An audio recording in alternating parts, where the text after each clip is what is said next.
சர்வம் கிருஷ்ணார்ப்பணம். எல்லாருக்கும் வணக்கம். நாம் இன்றைக்கி பார்க்க போகிற தலைப்பு, விதிப்படி தான் எல்லாம் நடக்கும்டா, ஜாதகம் எதுக்கு பார்க்கணும்? நல்ல கேள்வி. இடுகதிர் செவ்வாய் கூடிய எவ்விடத்தில் இருந்தாலும் இளம்பெண்ணில் உதவியாவாள் அப்படின்றது ஜோதிட விதி. இது கண்டிப்பாக நடந்தே தீரும். எப்போ சூரிய தசையோ அல்லது செவ்வாய் தசையோ நடப்பில் இருக்கும் பொழுது.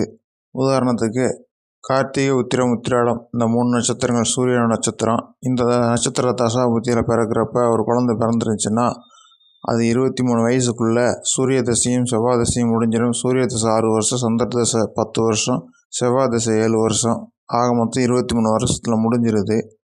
அந்த பிள்ளைக்கு 22 வயசு நடப்பில் இருக்கப்போ ஒருத்தர் ஜாதகத்தை எடுத்துகிட்டு வர்றார், திருமணம் முடிக்கணும்னு சொல்லி.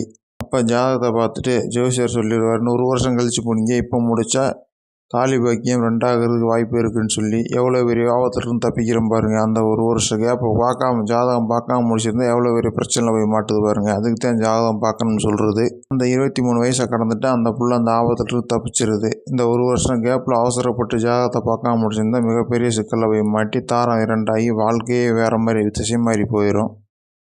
நன்றி, வணக்கம். மீண்டும் அடுத்த ஒரு பதிவில் சந்திப்போம்.